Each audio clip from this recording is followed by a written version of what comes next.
બાપ ખોવાય છે ક્યાંય અને ગોતાય છે ક્યાંય. એવું થયું છે આજના યુગમાં. બાપ ખોવાયું હોય ને ત્યાં ગોતો ને તો તમને હરિ અવશ્ય મળી જશે. બાબા અહીંયા બેઠેલો મહાદેવ સ્વયં શ્યામનાથ છે, એમાં તમને સોમનાથના દર્શન થઈ જાય, 12 જ્યોતિર્લિંગના પણ દર્શન થાય. જીવ શિવને ઓળખતો થાય, બસ એના માટેની આ કથા છે. પ્રયાગ તીર્થમાં ભગવાન શિવ કથાનો આરંભ છે. આરંભ થાય ગુરુ બ્રહ્મા ગુરુ વિષ્ણુ ગુરુ દેવો મહેશ્વર ગુરુ સાક્ષાત પરબ્રહ્મ તસ્મૈ શ્રી ગુરુવે. ભગવાન શિવની કથા પ્રયાગના તીર્થમાં શરૂ થઈ.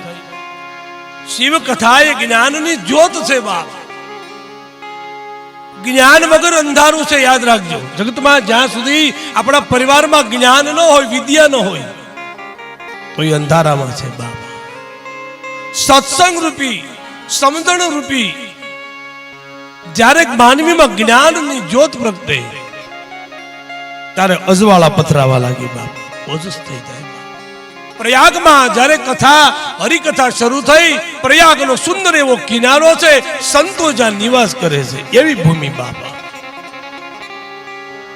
જ્યાં હરિને પણ આવવાની ઈચ્છા થાય એવા પ્રયાગમાં મહાજ્ઞાની મુનિઓ આવવા લાગ્યા છે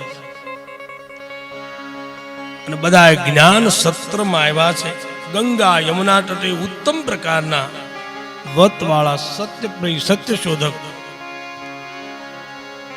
એવા મુનિઓ પણ આવ્યા છે. બાપ જે મુનિઓને બાપ કદી તમે નિહાળ્યા ન હોય એવા એવા મુનિઓ પ્રયાગમાં આવ્યા. પ્રયાગમાં જે દર્શન કરવા ગયા છે એ બધાને ખબર છે. બાપ પ્રયાગની અંદર એવા એવા મુનિઓ સંતોના દર્શન થાય જેને અગ્નિ બાળી નથી શકતો. બાપા આપણે બધાએ દર્શન કર્યા છે. જેને અગ્નિ બાળી ન શકે, જેને ઠંડી ધ્રુજાવી ન શકે, અને જેને કામીના વસન ડગાવી ન શકે એવા સંતો પ્રયાગમાં આવે છે. બાબા યાદ રાખજો. મન ડગી જાય એવા તો ઘણા હોઈ શકે, પણ મેરુ તો ડગે પણ મન ના ડગે, ભલે ને ભાંગી પડે બ્રહ્માંડ.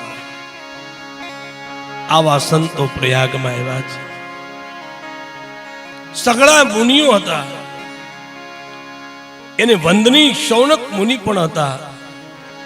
બધા ભક્તો આનંદમાં હતા. શુભ સમયે વ્યાસજીના શિષ્ય એવા સુદજીનું મંગલ એવું આગમન થયું. બાપ યાદ રાખજો, આપણા ઘરે કોઈ સંત મુનિ એનું આગમન થાય અનાયાસે, ત્યારે કઈ સારું થવાનું છે એનું પેલું જ મુહૂર્ત આવી ગયું એમ કહેવાય. શુભ શુકન છે, મોટા મોટા શુકન. આપણે આંગણે કોઈ સંત આવે, બ્રાહ્મણ આવે, એમનો મહિમા બહુ મોટો ગવાયો છે.